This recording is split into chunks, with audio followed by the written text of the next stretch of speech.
I'll also say you'll get the slides, and so don't worry about trying to write everything down. You'll have access to them after.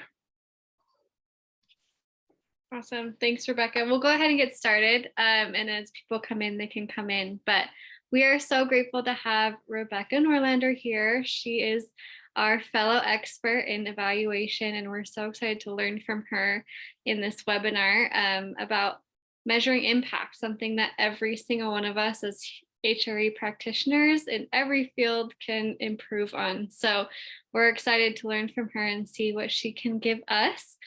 Just a little bio on Rebecca. She is a researcher at Knology, and she'll give a little bit more of an intro on what her organization is. But she has a background in qualitative research design and expertise in human rights education. She's also part of our network, which is exciting. She's led Knology's culture research for more than 9 years, focusing on ways that cultural participation and practices advance social good. And she uses her PhD in human science and combines that with theory and practice to explore how people work to change structural norms and advance rights-based systems. So before Knology, Rebecca's professional experience included working with American Civil Liberties Union and Amnesty International.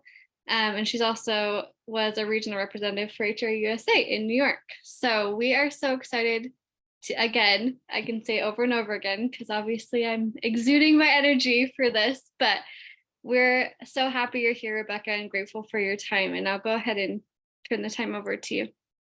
Sounds good. Thank you, Kaylee. Thanks for the invitation. And I'm going to go ahead and start sharing some slides, and we will get going.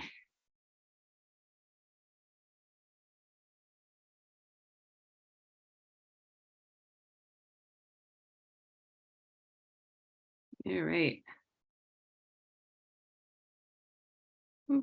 Okay. Actually, that is the first one.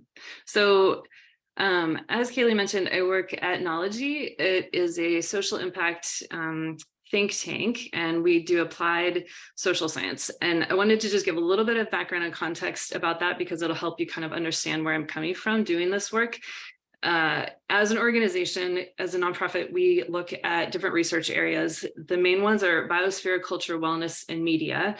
I'm in charge of the culture and kind of what falls under that portfolio, but have co-research leads in the other areas. So those four are really kind of the content-based research areas. I think human rights belongs in all of them. I see all of those different research areas through a human rights lens. Those last two down there, behaviors and systems, are a little bit more about approaches and less about content. So behaviors, I have a colleague who is a cognitive psychologist who looks at human behavior on like what motivates people to act in the ways that they do. So that's really like kind of on an individual level. And then the systems approach, other people are looking at kind of social phenomena from a systems perspective. So that's the work that we do at Knology. As I mentioned, excuse me, culture is the research area that I lead, and within that there are certain initiatives. So these are ways that we kind of focus our research and evaluation. During my time there, excuse me, one of them has become human rights education. This is so important to me. It was what I had done during my PhD, and really wanted to carry that work forward to the work at Knology. And so we kind of developed some key questions that we were going to try to investigate in the various projects that we were working on.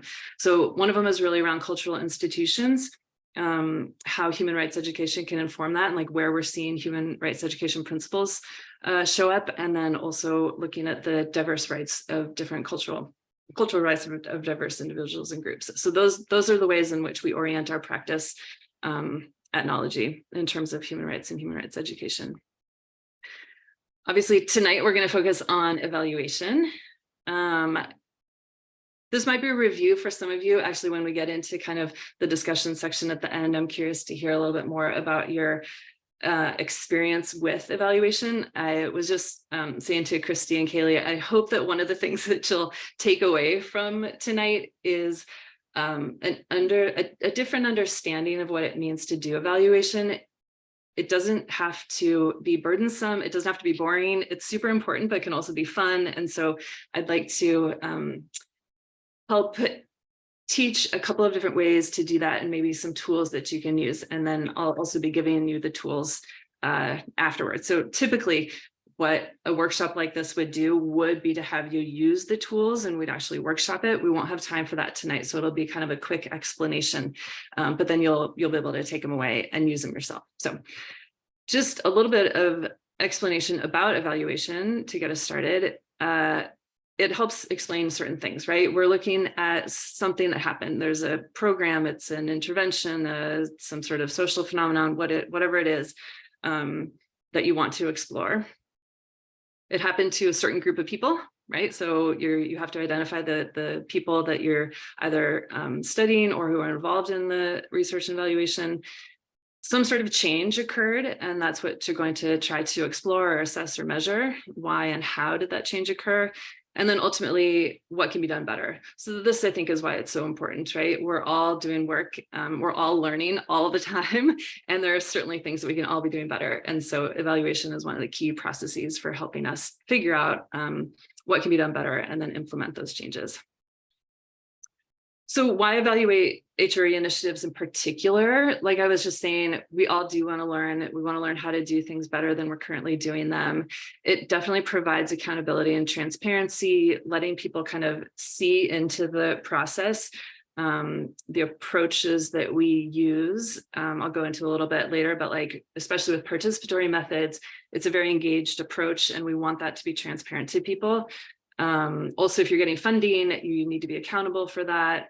A lot of it is about sharing stories. It's about kind of advocating for a cause, for a certain program or something that you're invested in and you want to demonstrate its impact. So super important in terms of HRE.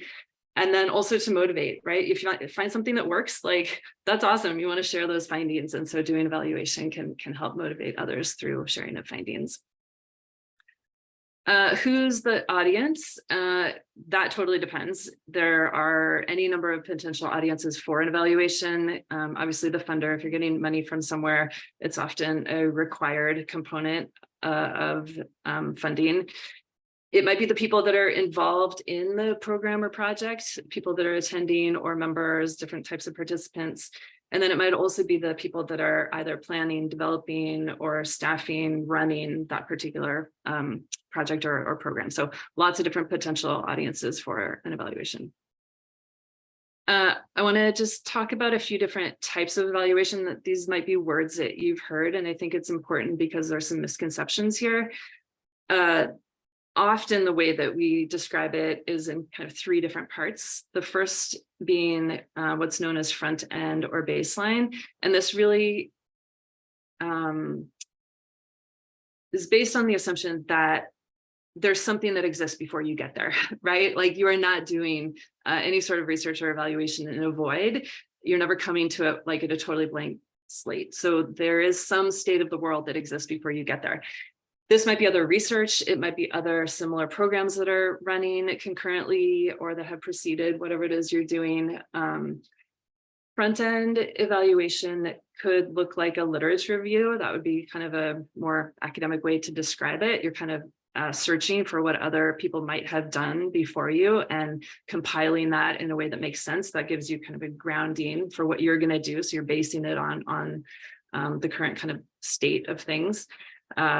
For research, you're like further developing a theory, right? So you're building that up. For evaluation, it might look more like a baseline measurement, so that almost like a pre-post, so that then you have something to compare against later.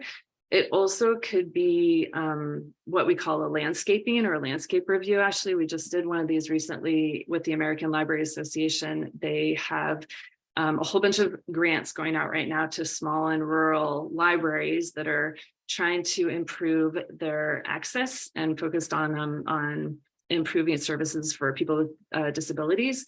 And so we wanted to know like what our library is doing about access and accessibility issues. And so we did a landscaping of that question as a way to kind of kick off this project.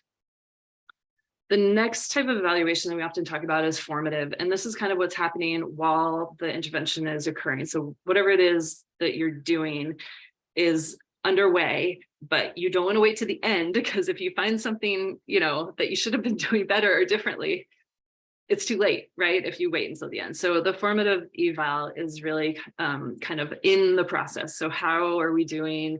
How can we improve? It's like, could be just small tweaks. It often requires a lot of like iterative kind of back and forth. Maybe this is when you're like designing different instruments, you're tweaking them, you're collecting a little bit of data. You might even be doing some pilot testing of an instrument and then tweaking it. And so it's a process kind of that's going along throughout whatever the project or the initiative is. And then ultimately you end up with summative evaluation. This is honestly what people often do think of when they think of an evaluation. It's like, great, we did this thing and it's over. And now we have to evaluate it. That's why I bring up these other two types, because they're both super useful and they'll actually make your summative evaluation much, much more useful and informative if you don't wait until the end of something to start evaluating it. But these are, in summative evaluation, these are kind of the more measurement type questions of like, you know, looking back on it, how did we do?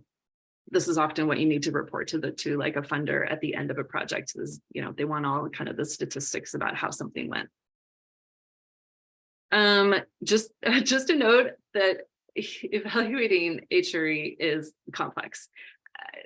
We can get more into this in the discussion, but there are reasons why it does not occur as often as people would like, as often as it should. As you all know, you don't need me to tell you, HRE is a lot of different things in a lot of different places and people, and it doesn't look uniform. It ends up being very messy, and so the data that you're going to collect might have a lot of noise, what we call noise, just kind of like interference, that makes it challenging. You also end up with some of the really volatile situations. There might be a past experience of rights violations that would make people particularly vulnerable to doing research and evaluation, to participating in that. There's something called an IRB, which is, you know, kind of an ethical review. Again, if you're working in an academic situation, you're familiar with this. But of course, certain groups need to be kind of afforded special protection, and that can actually just also make the IRB a very complicated process because of those protections. So that's something that needs to be navigated, that can be kind of time consuming, and just figuring out how to do that. And then, you know, this is not particular to HRE, but attribution. When you're seeing a particular kind of cause and effect, is it really a cause or is it just a correlation? So the causation correlation challenge is real. And then also, ultimately, I think what we are all after, if we're working in human rights, is some sort of deeper social change. You're wanting to see some like societal impact, and, you know, kind of on a large scale. It is really hard to do that. You're not going to get there with a single evaluation, right? You also often get to do evaluation on like one thing, whereas really you need to do an evaluation that spans lots and lots of things. So the piecemeal nature of it is hard. It's also just really hard to collect longitudinal data. We have this challenge, even though we work on a number of grants that are federal and they're 5 years, it is still really, really hard to get longitudinal data. So all of these things kind of make human rights education particularly complex to evaluate. Let's talk a little bit about methods. Often we think about quantitative and qualitative together, equaling mixed methods. Both approaches have advantages, and they definitely have advantages when used together. One thing that I've kind of learned in this job, so as researchers, we sit around and like kind of nerd out on methods a lot. And I've learned so much because I kind of did like qualitative case studies for my dissertation. And I have learned so many things about so many different methods and approaches. One thing that I thought was super useful for me is to stop thinking about quantitative and qualitative in terms of like a binary, like quantitative is numbers and qualitative is words. It doesn't really break down like that. You can actually do a quantitative analysis of qualitative or like word, like text data, right? So we kind of think of generally as approaches rather than like the data themselves are either quantitative or qualitative. A little bit more about that. The qualitative helps us understand certain things about what's happening. and in what ways, whereas the quantitative is often something that you can put a number to, and it answers questions like to what extent or how common a certain phenomenon is. For human rights education in particular, participatory methods are vital. It also happens to be what we do. And so that has been something in this job that has always really resonated with me. It's also constructivist, if you're familiar kind of with constructivism as a theoretical lens. We don't come into anything and claim to be objective, right? We're always acknowledging our positionalities. The researcher is very much embedded. We have our biases. All of that can actually be an asset, right? Like acknowledging where we're coming from and our relationship with the work often informs the work that we do. So that is actually one of the advantages of doing more participatory research. Another thing that we've spent a lot of time talking about recently internally, we are doing a project right now with PBS NewsHour. They're doing some reporting on the reentry process following incarceration. And so we're like the researchers kind of behind that reporting series. And so we have a panel of people that have experienced incarceration in some way. They are experts, but they're experts in their own experience and their lived experience. And it just really drives home the point of like, they don't necessarily have degrees or titles or roles, or, so they don't have the academic, whatever that we might, experience in a different type of research project, but their perspectives are absolutely informing the work that we're doing on that project because of their lived experience. So that, in terms of the participatory methods, I think is just really vital. And then also the reason why it works better to do a participatory approach is because people are dynamic. They're changing. The participants themselves are changing while you're studying with them. And so to do something that is a little bit more of an engaged method works really well. So I was just checking the chat. If I forgot to say this, but if you have like anything that needs clarification, please feel free to interrupt me and I'll do that like as I'm going through it. I don't mind that at all. But if you have like bigger picture discussion type things, we'll go ahead and have some time at the end for those comments and questions. But feel free to use the chat and I'll keep an eye on it. So a little bit about different methods. I'll try to go through these quickly. This is something that we could spend a whole lot more time on. But I think people are probably pretty familiar, obviously, with something like a survey. It's the most common. You're getting them all the time, which, is actually one of the disadvantages to using them because people do get kind of sick of filling them out. They do have certain advantages. Sometimes you can, like I mentioned, like a pre-post, so it's easier to measure change using something like a survey. Sometimes we do what's called a retrospective pre-post, which means that you only survey once at the end, but then you're asking people to reflect back on their own experience or kind of change over time. Disadvantage being that people are notoriously bad at like interpreting kind of their own behavior over time. So, there's a little bit of, there's some issues there with surveys. Interviews would allow you to go a lot deeper. So one way that we'll often do this is sequentially. If we send out a survey first and we get a certain amount of input, often it's a little bit more of a quantitative thing to answer questions like, to what degree is this particular thing happening?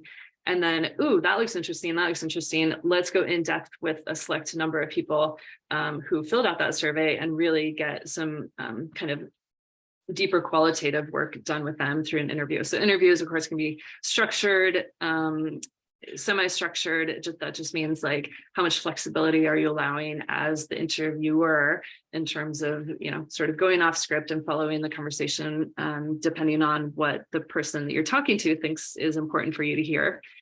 Observations, pretty self-explanatory. Staff reflection. This one I want to touch on, because a lot of people that we work with, and I'm thinking this is probably the case for human rights educators as well, is they don't think they're experts in whatever it is that you're studying. And so they wouldn't think of themselves as potentially like being the participants in a process, but often staff, and I'll give a concrete example, libraries. We do a lot of work with libraries. Librarians or people that work in libraries are constantly in touch with the patrons and people that come in. They know so much, but then they don't think of themselves as experts because it's not like a formalized process, but we're often using them as like what we would call a proxy to get at, library patron or library user beliefs and needs and things like that. So the idea of staff members reflecting on something that they've been involved with can be hugely valuable. And the other advantage is they're often easier to talk to, right? Because it could be like part of their job. They're easier to reach. If you're trying to go like directly to the population, it could be hard, especially if there's kids or like those protected classes that I was talking about with the IRB, where staff might actually know a lot from interacting with those populations and be an easier way for you to get that information. So naturally occurring or embedded data, this is, for example, it's a drawing class and there are drawings being made, right? Like if you were gonna, it's a very simplistic example, but it's something that would be happening in a class anyways. It's not like an extra something like an evaluation activity. It's just you're taking whatever is being created and using that as data. So this is like low-hanging fruit. So we always tell people, think about whatever like embedded or naturally occurring data already exists that you can study, that you can kind of get like glean something from, because it's obviously the lowest burden on the participants. And that's something else that we're always considering, is how to make evaluation as minimally burdensome as possible. Embedded data would be, again, something that is that you would be looking at differently as a researcher, but that already would be present or existent. Social media, yeah, lots that you could do with that. I won't go into it too much. And then comparison is not a method per se, but it's more like a way of thinking about different ways of comparing. Like it could be a person, one individual, like before and after, or it could be groups of participants, like these people did that thing and this group did not do that thing, right? So you're kind of thinking about different ways to compare in order to get data. Virtual data, we've had to think a lot more about, because most of what I used to do in person was show up and run focus groups and do interviews and things like that with people. And now a lot of that happens on Zoom. So, pop-ups, things on websites that you're seeing, again, embedded data, questions, polls, you probably all responded to Zoom polls, things like that are actually really easy to do. You kind of like integrate them into whatever virtual process is happening. If you have access to backend metrics or analytics, and then looking for different, like virtual public fora where people are conversing, and that can be useful data sources as well. So evaluation, to kind of sum things up for this part, thinking about it as a reflective process, you're starting with a question. There's something you want to know. You're identifying where your information is going to come from, right? What's your data source? Figuring out how to collect it, right? All the different methods.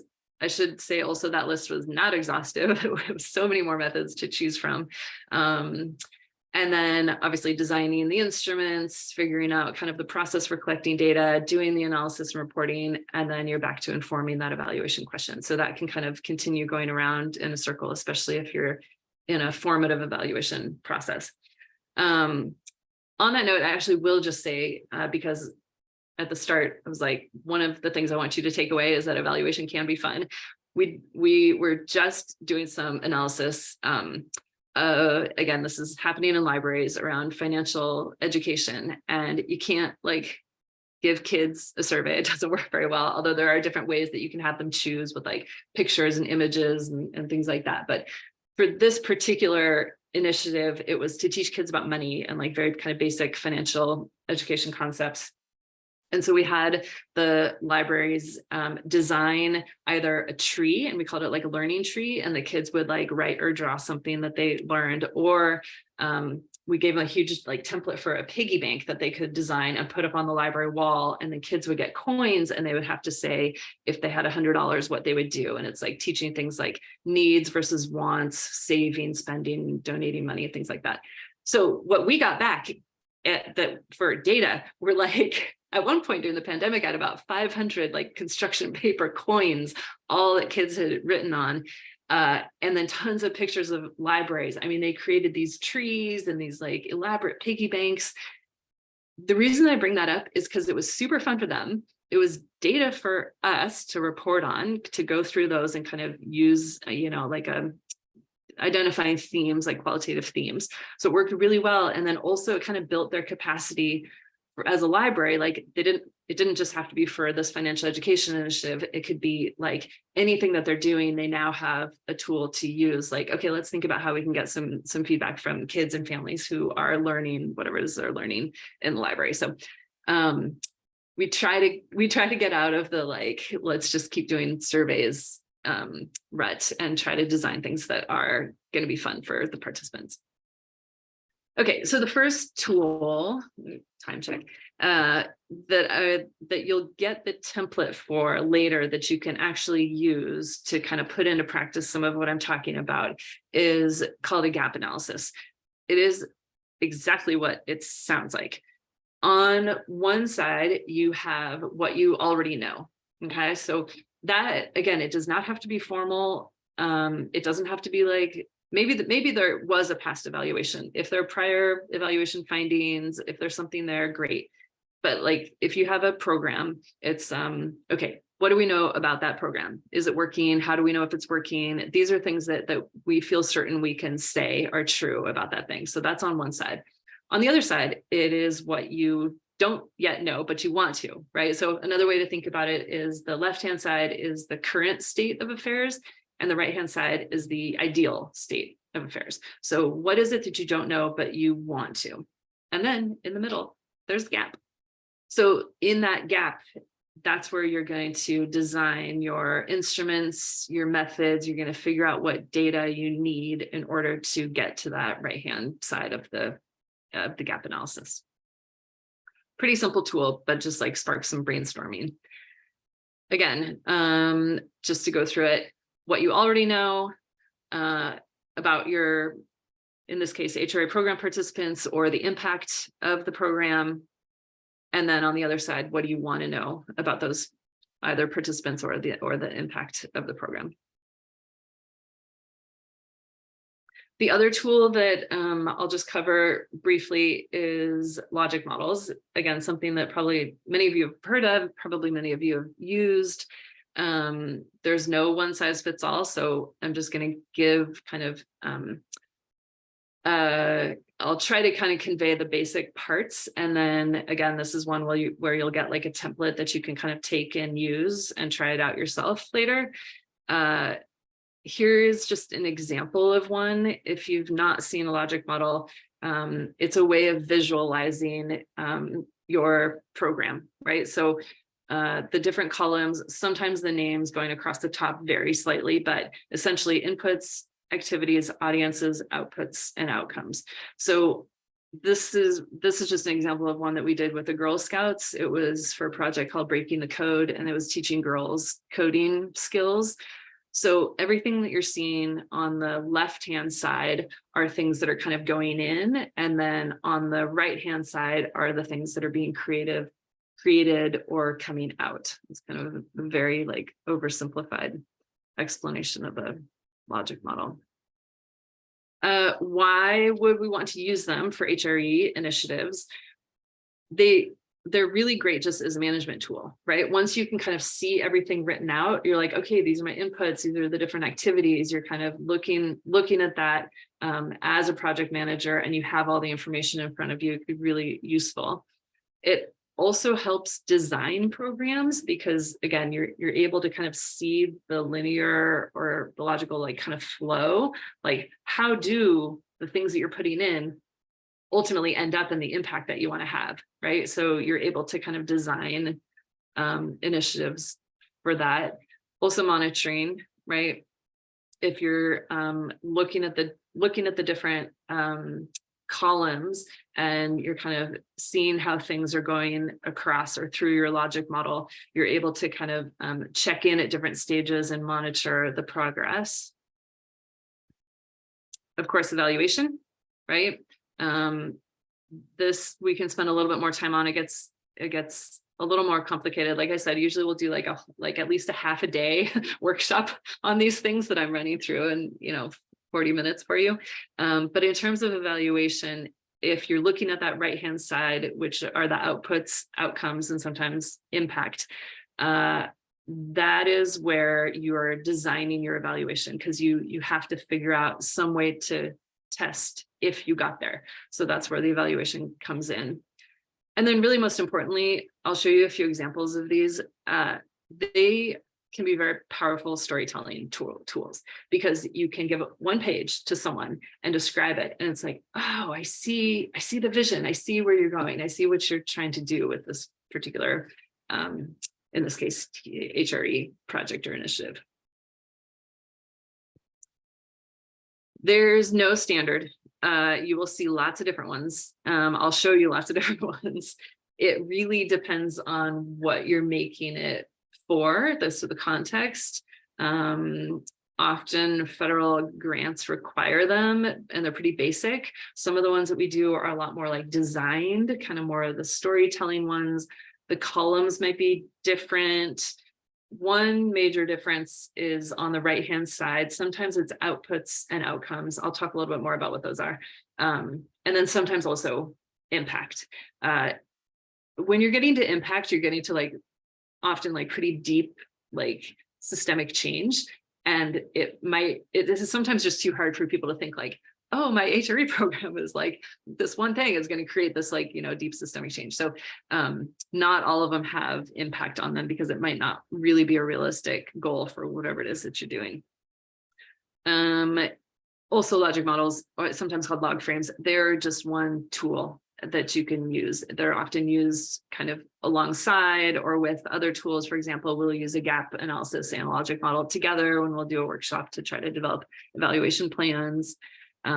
So it's just one more thing that you can use to kind of stimulate your thinking around evaluation and actually just overall project management too. So here's a little bit more about the components. So this one does show impact, like what I was just saying. Not all of them do, but starting from the left-hand side. So inputs, what you're putting in, right? It could be people, staff time, any sort of resources, materials, things like that. So it's everything that's going into a particular initiative. Activities, it's what's happening, right? What are you doing? What are the people doing who are involved in this thing?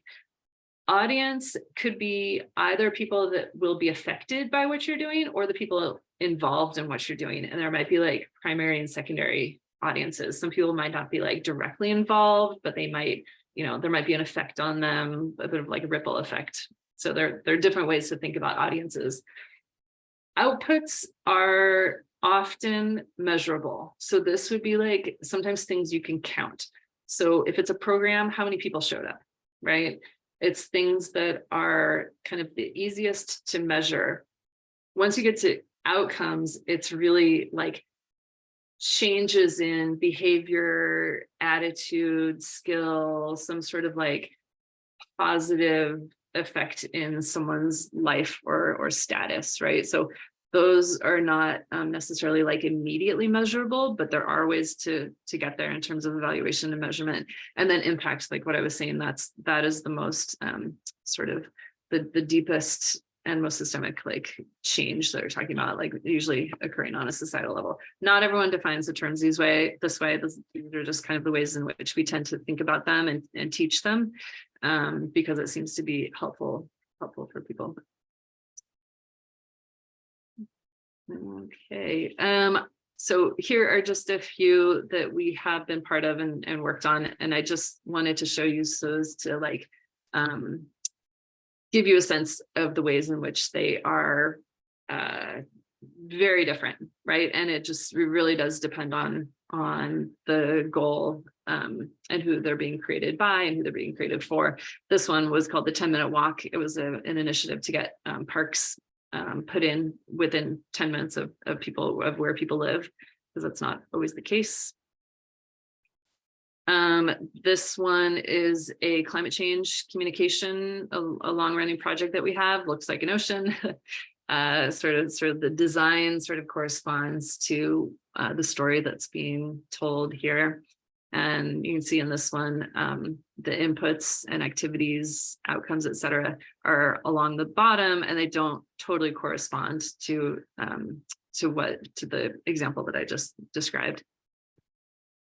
Girl Effect, International Development Organization, working with girls, another one. Just another example of how they can differ. Okay, so as you are thinking about doing this, it's helpful first to consider the context that you're working in.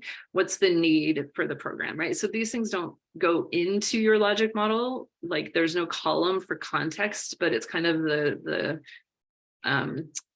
overarching questions that you could ask yourself before you're getting started. So determining the need for the program, how common is the need, things like that. Inputs, again, here are just like kind of some prompts that if you can answer these questions, that's the type of information that would go into the input column. Funding, like financial resources, location, kind of infrastructure, people, partners, things like that. All could be different types of inputs. Activities, what you'll be doing, creating, think about all the different people that are going to be doing things. What are all those activities?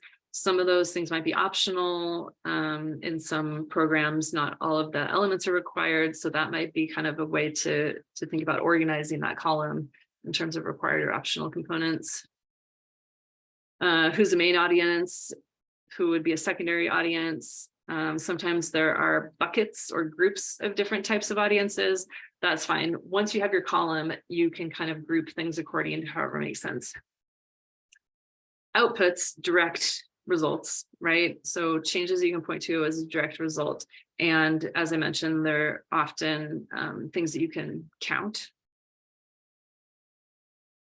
Whereas outcomes, these are like shifts or changes that you can expect to occur. So things more like knowledge and behaviors that you would anticipate.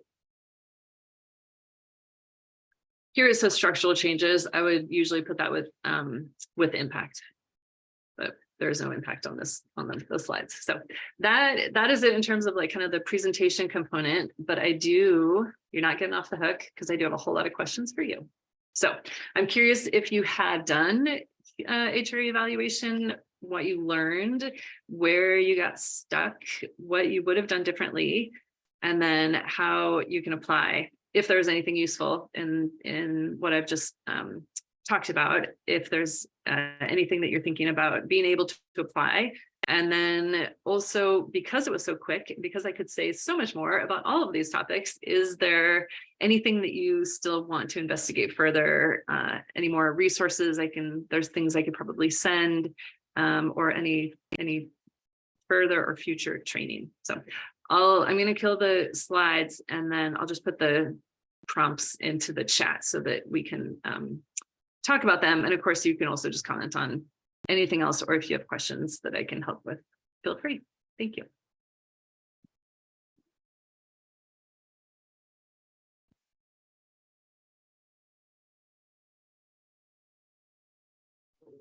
Rebecca, can I ask a question?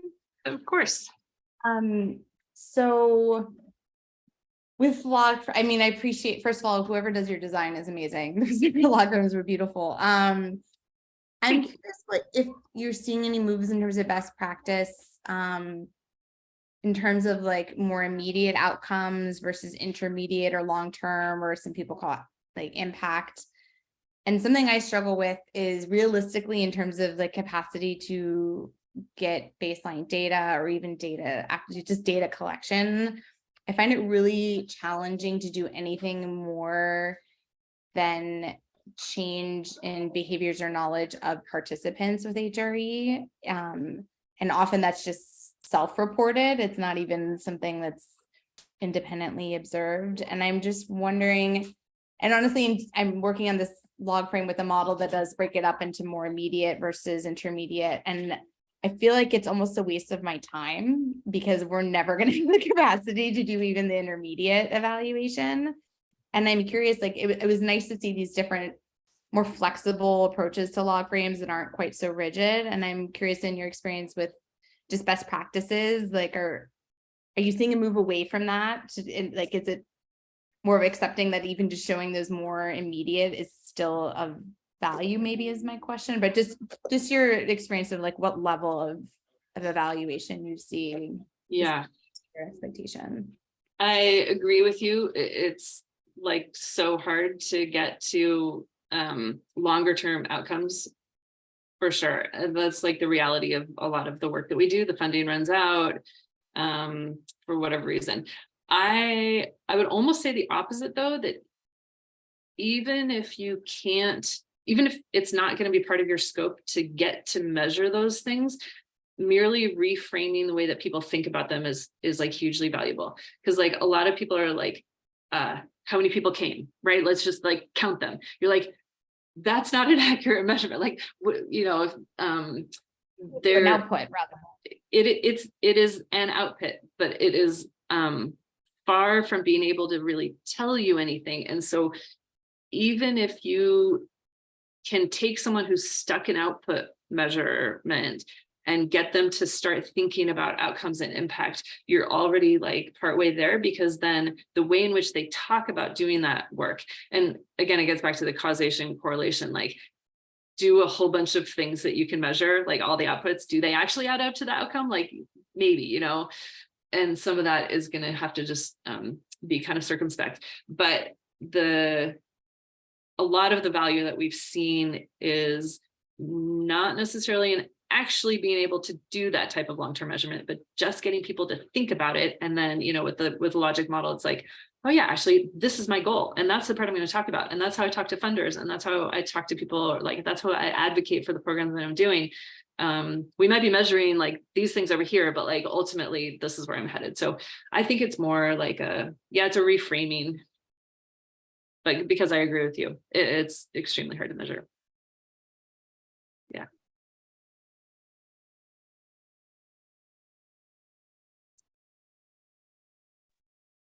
I put the questions in the chat. I'm curious to hear from you about your experience with evaluation, or if there's anything that resonated or was particularly helpful, or how you're thinking about it. Thanks so much. I just quickly, I appreciate the simple, which I hadn't thought of it before, is, you know, we do a lot of surveys, of course. We have done interviews, but I hadn't thought of the idea of kind of like taking a result from the survey and then being able to go further into depth on a question or some questions. And so I think that that's something that we can relatively easily implement that is going to help us kind of get more information about what we're trying to look at. I often get stuck on, I don't want to like kind of over explain my particular situation, but I often get stuck on trying to figure out how to like segment out the groups of people that I want to get information from. So like we have kind of like student leaders that participate, you know, across our program, but that they run their own groups in their schools. And so I'm trying to like get information from like that second level down, but I don't have direct contact with their members. I contact with the leaders. And so I always kind of get stuck on like, I can measure what the leaders are experiencing relatively well-ish, but I don't feel like I can get the full impact of the program because I don't have direct access to their participants. Does that make any sense? Totally. I mean, that's like a proxy thing that I was talking about. So you have good proxies, but you still want the direct. Is there any embedded data that you could draw upon? Like, is there anything that those participants are doing that you would have access to, like their work or writing or could they journal or something? Is there something that's part of the program that then you could use for assessment? Yeah, I could probably think a little creatively about how we do that. We do have like an online system that they use for their meetings. And so they use it with a group of them, but we could probably implement some individual pieces into that, like, like a Jamboard or something where they're like individual people are filling something out that is connected to the larger like system. So that's a good idea. Yeah, to try to see if we can get that information directly through that sort of technology system. Yeah. Well, and can I throw out one idea, and you also bounce back on it, is the Google Forms. We've in our child-friendly cities, I know that the group in Houston has been using Google Forms, and then they're able to do a lot of the quantifiable data when young people are completing Google Forms. I mean, how does that as a form or a tool for fitting into all the eval work? I mean, is that something that's useful? Is that a question for me? Yeah, definitely. We use Google Forms occasionally. We usually use Qualtrics if it's something that we're actually designing because this is like greater functionality. But people are familiar with Google Forms, and so it is often advantageous to use what people are familiar with. Yeah, if like we would do something like a journaling exercise, or having them just kind of like, it's a very neat kind of interface where you could just do some writing and stuff. So yeah, we do use it occasionally for sure. It would be similar to a survey though, and typically we'll program a survey into Qualtrics. It's just because it's something we pay a lot of money for, and there's a lot that you can do with data once it gets in Qualtrics, way beyond Google. Ashley, I was going to say to your first point, the like survey to interview sequential approach also works really well, because often recruitment is a pain. Like it can be very hard to recruit participants for focus groups and interviews. If you send out a survey, at the end of that, a question, would you be willing to be contacted for, and then participants will, we always incentivize to compensate people for their time. And that often is enough for them to provide their information. You do have to think a little bit about if you have an IRB that like promises anonymity and like the anonymizing process and whatever, if you're also asking for contact details. But if you get that, then you have like, a list of people that then you can send out and be like, you said you would be willing to help us with our research by being interviewed, as opposed to just kind of going at that process cold. So it's another way where it kind of simplifies or streamlines things.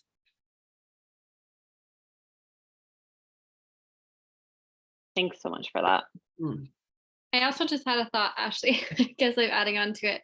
I don't know the functionality of your actual program, but a great opportunity for your youth leaders is to also learn these practices in evaluation of their own groups. So if you're able to even do some sort of training or workshop with them of helping them to learn skills to evaluate their own student groups in their schools, I mean, ultimately is helpful for them as leaders within their own sphere, right? But also can allow you to gather data from them about what's going on from their actual peer-to-peer evaluation. So it doesn't have to be like super formalized or super intense, but even just like a conversation or a tool that you can help them through to help them to learn how to get feedback from their own peers in their own context can be a way that you could maybe, I guess, get firsthand data from who they're working with as well. Yeah. I don't know, just an idea. Yeah, that's a good thought, because it also builds like teaching them to sort of build that buy-in. Like we want them to be working on the topics that their own members find interesting. So to know what those are, they're going to need to ask, and then we can sort of, build that into how they feel about what they're learning and what they have learned and all of that. So yeah, I think that makes a lot of sense. Yeah, thank you. I like this workshop approach. It's also like a very, yeah, Kaylee, I love that. And that's something that we do a lot of, like this type of thing in terms of like capacity building around evaluation. Because you shouldn't need an expert to come in, actually. People should really be able to kind of have that mindset. Like, where am I trying to go? How am I going to get there? What am I doing right or wrong to get there? And those are also really transferable skills. And so training people to do that actually can be very empowering for them to be able to do it, and increases buy-in. So it's like a win, win, win, win. Yeah. So that, I love that approach.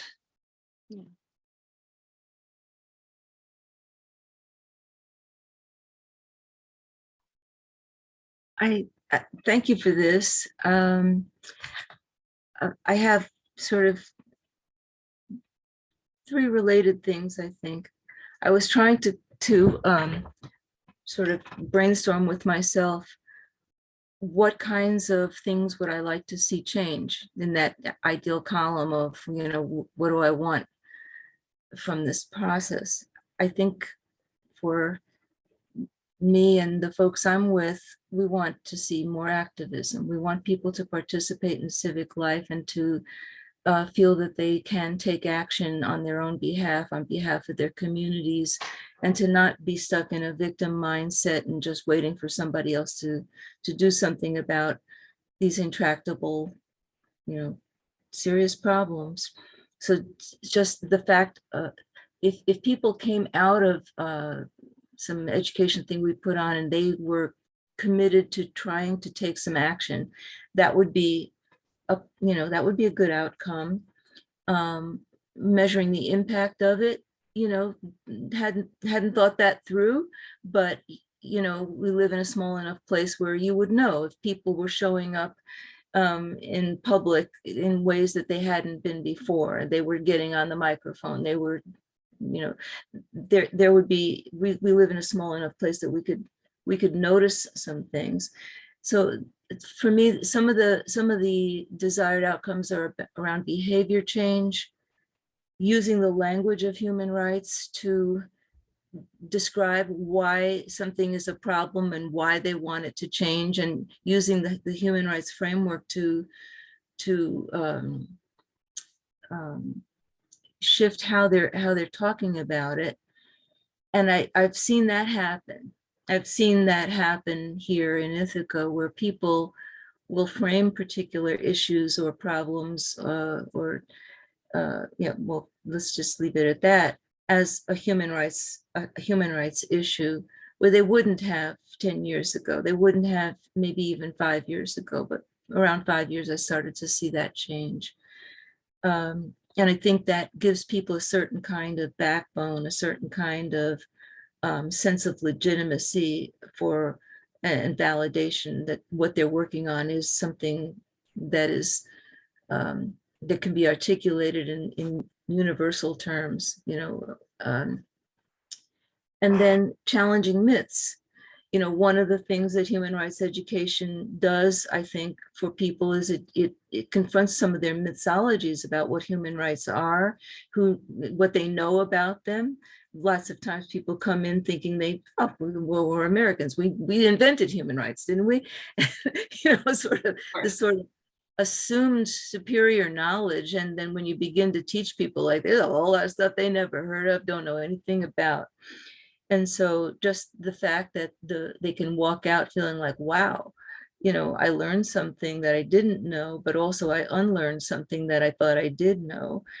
And so shifts in perspective, shifts in behavior, shifts in motivation, and those are quite individual.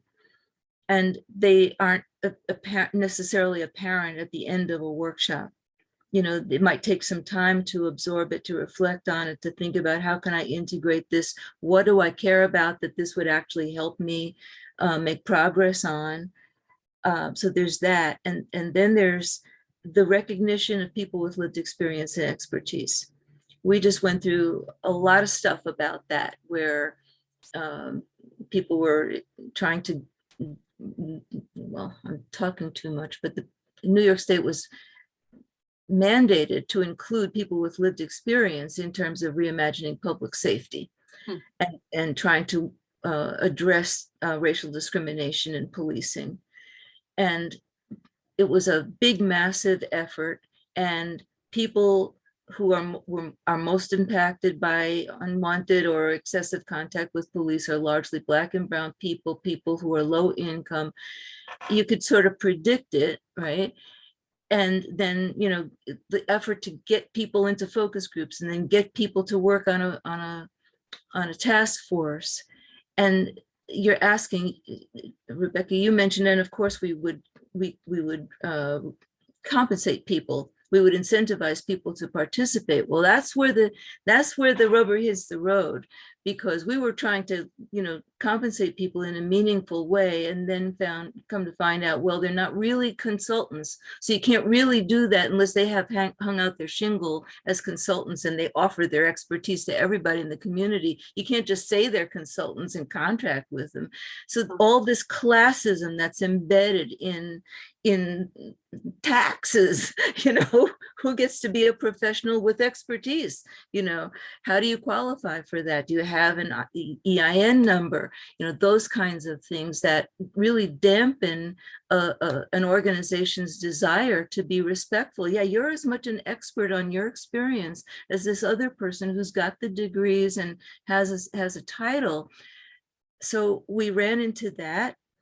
And when you're talking to people about rights that have been violated in rather injurious ways, and they are living that, getting them to engage with a system that's trying to do evaluation, well, who's going to benefit from that evaluation? Are you going to actually use the stories about how I bled, you know, about the pain my family went through? How are you going to use those? How do you protect my privacy and confidentiality in a relatively small population? And then, you know, who benefits if the organization is doing the evaluation in order to get more funding, and we can't fund you because you're not an expert? You know, there's this kind of, the process is full of gates and blockages. And so it feels extractive, and it feels like you're exploiting people's horrible experiences to prove that your human rights education is really important and that people should, you know, be activists. But on the other hand, they're struggling to feed their family. They're struggling to give you their time. And so there's something that is extractive about it, and it sort of recolonizes the whole situation that we're trying to undo. Yeah. I'm going to stop there. That's very, very well said. These are all things that we run into on a regular basis and have to think about. Yep. Yeah. Thank you, Laura. But what's the answer?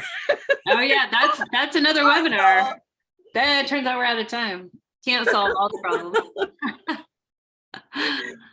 Yeah, to be well, you actually mentioned that with some of the outputs from this would be additional questions, or whether or not we wanted future webinars. So I think that that's a great topic for how do we, you know, and maybe it is a little bit of the workshopy, you know, next extension of us bringing some of the challenges that we faced within evaluating human rights education initiatives, or as we're trying to undertake them, so that we can then troubleshoot some of this. But this was fantastic.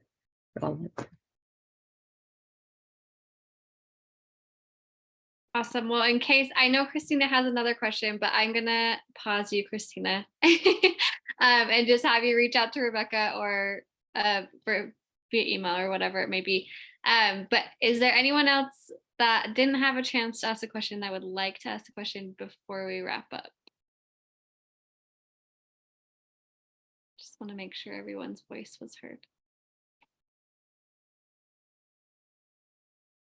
Okay, and if not, Rebecca, is it okay if I guess your contact information is on the slides we'll be sending out. If anybody does have follow-up questions, to send that to you.